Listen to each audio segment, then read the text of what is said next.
자, 주목. 이제 창업이 얼마 안 남았어요. 이제 딴 생각하지 말고. 다 왔나요? 오늘 윤희 네. 팀 네. 이유 아이유? 아이유 안 왔어? 저요? 아이유 한 번도 안 나오네. 이거 전화 좀 해봐라, 반장. 네, 오늘 강의 한번 시작해 보겠습니다. 오늘 수업을 확실한 자, 랜딩. 좋아요. 오늘 주제는 브랜딩입니다. 브랜드 하면 누구나 다 아는 거죠. 그렇지만 참 쉽지 않은 주제예요, 오늘 강의가. 사실 우리가 소비하는 모든 게 다 브랜드죠. 우리가 입고 있는 옷이나 뭐 이런 노트북, 핸드폰 다 브랜드인데, 선생님이 어렸을 때는 잘 몰랐어, 브랜드에 대해서. 그래서 그때는 이제 미제, 일제, 어디서 만드느냐가 되게 중요했죠. 그래서 이거는 되게 뭐 소니다 뭐 이런 거보다 이거는 되게 일제야, 그럼 되게 좋아 보이고, 그런 시대가 있었지만 요새는 그렇지 않죠. 다 모든 게 브랜드입니다. 브랜드 다 알 것 같지만 여러분들은 브랜드를 어떻게 생각하시나요? 뭐라고 생각하세요? 대답 안 하면 한 명씩 시킵니다. 팀은 브랜드가 뭐라고 생각해요? 자신들의 가치관을 네. 한 줄로 요약한 것. 한 줄로 요약한 거. 두 줄로 요약하면 브랜드가 아니다. 그러니까 이제 쉽게 표현하는 거죠. 그렇죠. 가치관 뭐 좋은 얘기예요. 가치관. 그래서 여러분들이 브랜드에 대해서 얼마나 알고 있나, 제가 또 오늘 문제를 좀 준비했어요. 자, 문제 한번 띄워볼까요? 이 문제는 브랜드 관리사 기출문제 중에 하나를 갖고 왔습니다. 다음 중 브랜드의 정의라고 볼 수 없는 것을 고르시오. 보기가 좀 긴 것 같아서 어렵다고 생각할 수 있지만 한번 풀어보세요. 온라인 강의 듣는 학생들도 한번 좀 같이 풀어보면 좋을 것 같아요. 쉽네요. 쉬워요? 네. 전 대학교 때 브랜드 수업을 많이 들었거든요. 대학교 나오셨어요? 그 시절과 지금 그 시절이라니. 회장님부터 한번 답을 얘기해 볼까요? 1번입니다. 1번이요? 네. 그럼 나머지 두 분도 한번 들어볼까요? 하나, 둘, 셋. 다 1번이네. 정답을 얘기하기 전에 윤희는 왜 정답 1번인 것 같아? 네, 반은 찍었고요. 식별 기능이 주는 아닌 것 같아요. 팀은 왜? 소유물이라는 게 브랜드라는 정의와는 좀 더 너무 포괄적인 말이지 않나. 그래서 1번 맞습니다. 잘들 하네. 뭐 가르칠 게 없네. 원래 브랜드는 처음 시작이 어떻게 되는지 아세요? 앵글로 섹슨족이 자기들의 그런 가축들 있잖아요. 가축들. 소예요, 소. 자기 가축이 내 소유물이라는 것을 알게 하기 위해서 여기 이제 인두로 찍죠. 여기에서 유래가 된 게 이제 브랜드예요. 여기는 이제 그런 구분하는데 거기에 이제 중점적인 그 이유가 있는 거죠. 정답의 이제 해설을 좀 얘기해 줄게요. 미국 마케팅 학회에 의하면 브랜드란 이름, 용어, 기호, 상징, 그리고 디자인과 이들 조합으로 판매자들의 제품이나 서비스를 나타내주는 것이며, 여기서 중요합니다. 경쟁업자들의 제품이나 서비스와 차별화주는 것이라고 표현한다라고 정의를 했어요. 그러니까 이때는 내 소유물이라는 것을 알게 하기 위해서는 구분이라면, 이제 그게 아니라 차별. 전 여기에 더 브랜드에 더 중요한 부분이 있다고 생각을 해요. 근데 지금까지 이렇게 하면 너무 벌써 재미없죠. 제가 오늘 할 얘기는 뭐 이렇게 브랜드의 정의, 브랜드의 유래 뭐 이런 얘기를 하려고 하는 게 아니라 쉽게 얘기를 해서 우리가 사람에 한번 비유를 해볼게요. 제 취미는 원래 자전거예요. 자전거예요. 자전거 써줘야 하나? 쓰레 같은데. 자전거. 로드 자전거를 아주 즐겨 탔는데, 친구들하고 한번 타면 막 이게 8단까지 갔다 오고 한 100km 타고 막 이렇게 됐어요. 근데 친구 A라는 친구는 진짜 자전거를 너무 좋아해서 푹 빠졌어요. 그래서 저는 이제 자전거에 대해서 용품을 구입할 때나 자전거 업그레이드 할 때나 되게 궁금한 게 있으면 항상 이 A라는 친구를 연락을 해서 물어보죠. 반면 컴퓨터를 되게 잘하는 B라는 친구가 있어요. B라는 친구는 컴퓨터를 되게 잘해. 그래서 컴퓨터가 고장났다, 컴퓨터 하면 이 친구가 생각이 나는 거죠. 이렇게 어떤 분야에서 나를 떠오르게 하는 것, 저는 이게 바로 브랜드라고 생각을 해요. 개인으로 들어와서 이제 퍼스널 브랜딩이라고 하죠. 좀 들어봤나요? 퍼스널 브랜딩? 그럼 쉽게 얘기해서 여러분들, 만약에 개가 있죠. 개가 말을 안 들으면은 누가 생각나죠? 강영웅님, 그렇죠. 아이가 말을 안 들어, 누가 생각나죠? 오은영 박사님. 그렇죠. 이게 바로 브랜드다.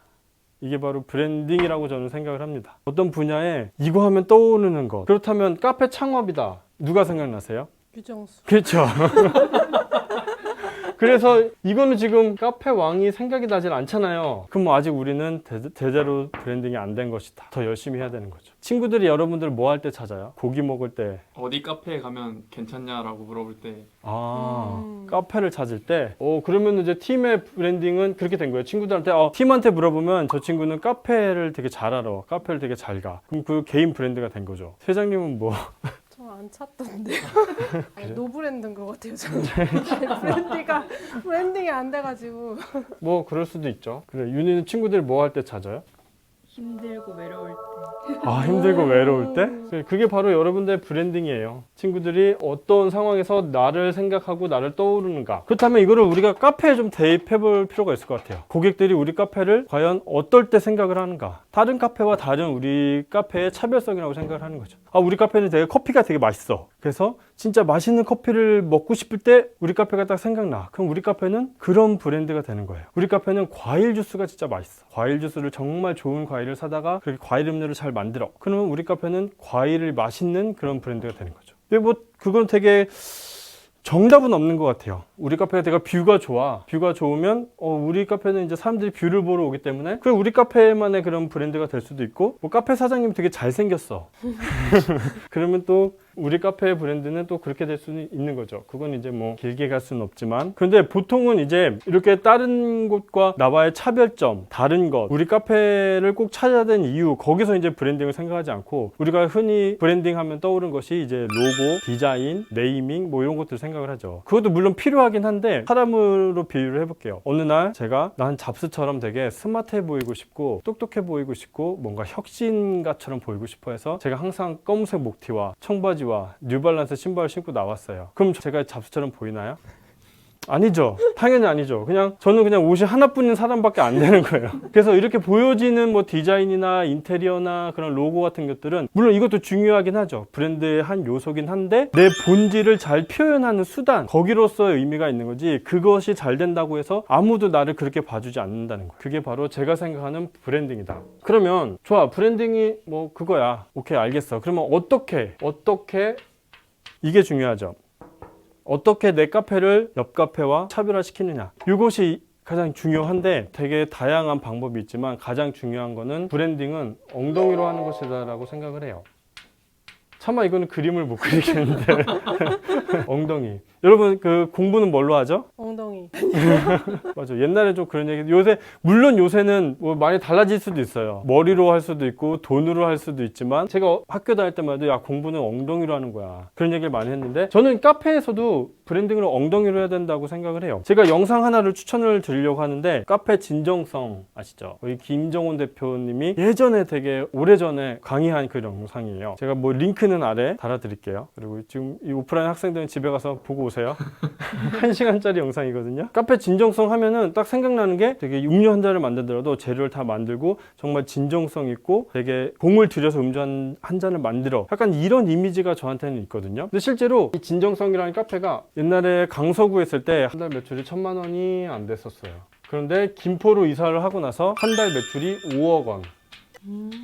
이렇게 뛰었대요. 근데 이게 그 강의에서 이 대표님이 얘기한 거라서 되게 몇 년 전 매출이에요. 지금 훨씬 더 많이 나올 수도 있겠죠. 한 달 매출이 이런 거예요. 그런데 되게 신기한 거는 이때 팔았던 카페의 음료 구성이나 레시피나 가격 다 동일하다는 거. 그게 되게 신기하죠. 어떻게? 인테리어를 좀 다르게 해서 옮기셨나? 뭐 되게 다양한 요소가 있겠죠. 그래서 이때 진정성은 제일 유명해진 게 바로 이런 그림은 안 되고 밀크티죠. 밀크티였어 아까 그게. 근데 이 밀크티가 이때 팔았던 밀크티나 김포에 와서 팔았던 밀크티나 동일한 가격에 동일한 구성에 동일한 레시피로 팔았다는 거예요. 근데 어떻게 이렇게 달라졌을까요, 매출이? 그래서 많은 분들이 이 카페에 대해서 굉장히 신기해하고 궁금해하고 그 얘기들을 바로 아까 말씀드린 그 강의에서 이제 1시간 동안 그 대표님이 얘기를 하는데, 제가 요약을 하자면 여기서 달라진 거는 물론 뭐 상호명은 바뀌었어요. 이때는 되게 영어 이름에 되게 너무 길어서 제가 기억이 안 나요. 뭐 리저브 뭐 어쩌고저쩌고 되게 긴 카페 이름이었고, 이쪽을 왔을 때는 이제 진정성 이렇게 바뀌긴 했죠. 카페 진정성으로. 그렇지만 이분의 전략은 뭐냐면 내가 쓰는 재료들, 좋은 재료들을 그냥 카페 곳곳에 이게 그냥 밖에다 그냥 보이는 데다 두는 거예요. 그래서 사람들이 어떤 재료를 쓰는지 다 보게 하고, 그리고 이제 시럽이나 뭐 밀크티 같은 걸 제조하는 것도 그냥 손님들이 다 볼 수 있게끔 그 앞에서 막 밀크티를 계속 끓이고 있는 거죠. 그리고 여기가 이제 이 카페가 제가 예전에 김포에 살았어서 여기 되게 잘 알거든요. 가까운 곳에 살았어서. 여기가 되게 아파트 단지예요. 아파트 단지인데 주변에 아파트가 되게 많은데 밤 늦게까지 이런 거를 막 재료들을 만들다 보니까 불을 늦게까지 켜놓은 거예요. 그러다 보니까 주변에 이제 아기 엄마들이나 그런 손님들한테 저 카페는 되게 밤 늦게까지 재료를 만드네, 그런 인식이 되면서 이 진정성이란 카페는 되게 진정성 있는 노력하는 이미지의 브랜드가 된 거죠. 이게 참 쉽지 않은 길이죠. 되게 시간이 오래 걸리고 오래 참아야 되고 그런 길인데, 그래서 제가 이 브랜딩은 엉덩이로 해야 된다는 이유가 이렇게 시간이 오래 걸린다는 거예요. 꾸준히 끈기. 근데 저도 이런 경험을 좀 했었어요. 제가 카페 했을 때 물론 진정성처럼 이렇게 되진 않았지만 저도 이제 뭐 과일 같은 것들도 다 앞에 진열을 해놓고, 그때 제 주변에는 그렇게 과일을 많이 써서 음료를 만들거나 뭐 과일 주스가 많거나 뭐 그런 데가 별로 없었어요. 근데 저는 손님들 들어오시면 항상 과일청 만들고 과일을 잘라서 이렇게 진열해 놓고 막 그렇게 하다 보이기에 저 카페는 되게 진짜 재료들, 생과일들이 많이 들어가고 재료들을 만들고 이렇게 준비를 많이 해서 그렇게 만드는 카페구나, 그런 카페라는 인식이 우리 카페를 좋아했던 단골 손님들이 계속 오게 하는 그런 요인 중에 하나였거든요. 그래서 저도 이런 경험을 했다. 근데 왜 여기까지 못 가는지 모르겠어요. 어쨌든 이런 경험을 해서 저는 개인 카페에서는 이 전략이 참 가장 적합한 게 아닌가. 제가 오늘 책을 한 권 갖고 왔는데 작은 브랜드를 위한 책이라는 이근상 씨가 지은 이 책을 갖고 왔어요. 여기 보면은 장기 숙성이 답이다라는 부분이 있어요. 브랜드를 이제 장기 숙성, 뭔가 이렇게 음식처럼 오래된 브랜드는 쉽게 변하지 않고 쉽게 사라지지 않고 쉽게 대체되지 않는다, 약간 그런 뜻이죠. 근데 여기에 예시로 나온 기업이 바로 시마노라는 기업이 있는데, 시마노라는 기업 혹시 처음 들어보셨죠? 아까 자전거 어디였지?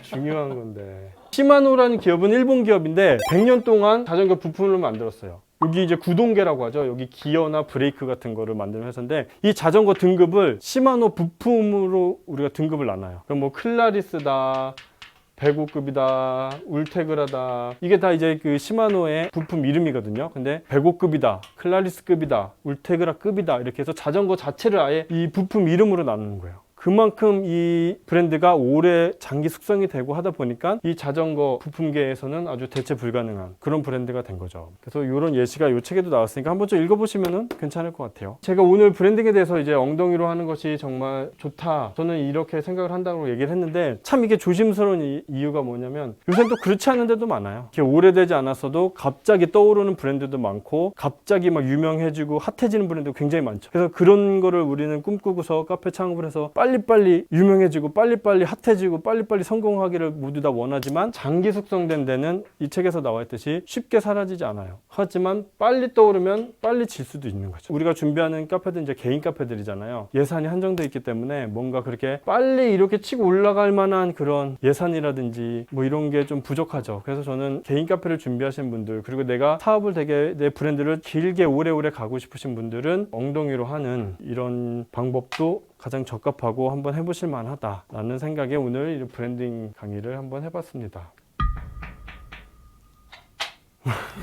혹시 뭐 질문 있으신가요? 월세나 이런 게 너무 부담이 되시지 않을까요? 뭔가 아직 유명해지지 않았는데 계속 장기적으로 하려면 매장을 운영해 나가야 되는데, 그렇죠. 매출은 또 그만큼 안 나오면 그러니까 이게 엉덩이로 하라는 게, 오래오래 하라는 게 막 내가 막 적자가 나면서 매출이 안 나오면서 막 이렇게 어쩔 막 무조건 버티라 이런 의미는 아니에요. 그래서 한 번에 막 핫해지려고 막 이렇게 막 홍보하고 이런 게 아니라 천천히 길게 보고 꾸준히 내가 잘할 수 있는 것, 내가 구상하고 있고 내 가치관을 길게 보고서 꾸준히 가라는 의미인 거죠. 네. 이 강의를 들으시는 많은 분들이 좌절할 것 같아요.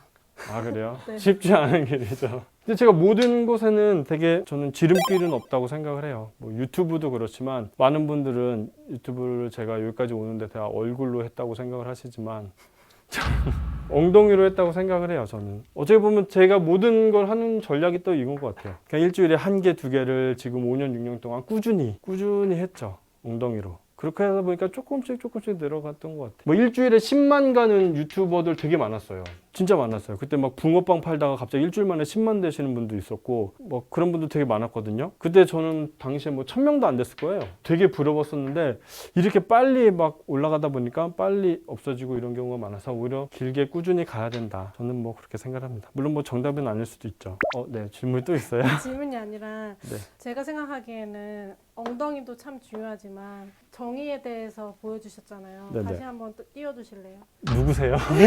이름, 용어, 기호, 상징, 디자인 이 조합이 한 방향으로 가는 게 맞는 것 같아요. 그러니까 맞아요. 카페 진정성이 분명히 엉덩이로 열심히 했지만 그 카페 진정성이라는 로고부터 내포에 있는 모든 가치관과 거기서 추구하는 방향성이 다 그 진정성이랑 완전 일맥상통해가지고 그게 우리에게 딱 전달이 됐다는 생각이 들었거든요. 그래서 뭔가 엉덩이도 참 중요하지만 그걸 어떻게 나타낼 것이냐. 내가 스티브 잡스야. 근데 겉으로는 그거를 표현을 못하면은 아무도 알아주지 않거든요. 그러니까 이게 내가 아내가 스티브 잡스라도 그 표현하는 기술이 이렇게 일맥상통해야지 이렇게 전달된다고 생각이 들어서 엉덩이도 참 중요하지만 꾸미는 것도 참 중요하다. 맞아요. 라는 생각이 되게 들었어요. 중요한 얘기죠. 네. 그래서 여기서 이제 진정성도 와서 이름을 바꿨다고 그랬잖아요. 진정성으로. 근데 이게 다 하나가 된 거예요. 이 진정성이라는 그 이름 자체가 여기서 진짜 그 재료들을 만들고 정말 진정성 있는 카페처럼 보이게 되는 거죠. 그래서 제가 얘기하는 건 이게 필요 없다라는 말보다는 우리가 가치관이나 본질보다는 일단 이거를 먼저 생각한다는 거죠. 이름을 뭘 어떻게 할 것인지, 뭐 로고는 어떻게 할 것인지 이거를 먼저 생각하고서 이게 없이 요것만 하면 안 된다. 그런 의미였던 거죠. 네, 제가 한마디 던져봤습니다. 얼굴 나오진 않지만 그러게. 다 통편집 될 것 같지만 어쨌든 그 한마디 던져봤습니다. 뭐 근데 이게 브랜딩이라는 게 참 어려운 문제기는 해요. 뭐 하나만 잘해서 된 건 아니죠. 그렇지만 여기서 제가 하고 싶었던 얘기는 오늘 뭔가 꾸준히 가야 된다. 그 얘기를 하고 싶었던 거고 물론 지금 회장님이 얘기해 주신 것처럼 여기도 지금 나와 있잖아요. 이름, 용어, 기호, 상징 그리고 디자인 이들의 조합. 이게 브랜딩에서 절대로 필요 없는 부분이거나 중요하지 않은 부분은 아니에요. 그렇지만 저거를 나타내기 위한 뭔가 나만의 가치관, 본질, 내용, 스토리 이게 있고 나서 저걸로 잘 맞게끔 보여주면 좋겠다. 오늘 여기까지 하겠습니다. 자, 다들 숙제 잘 해오고 다음 시간에 봐요. 숙제가 뭐였지? 숙제가 없는데.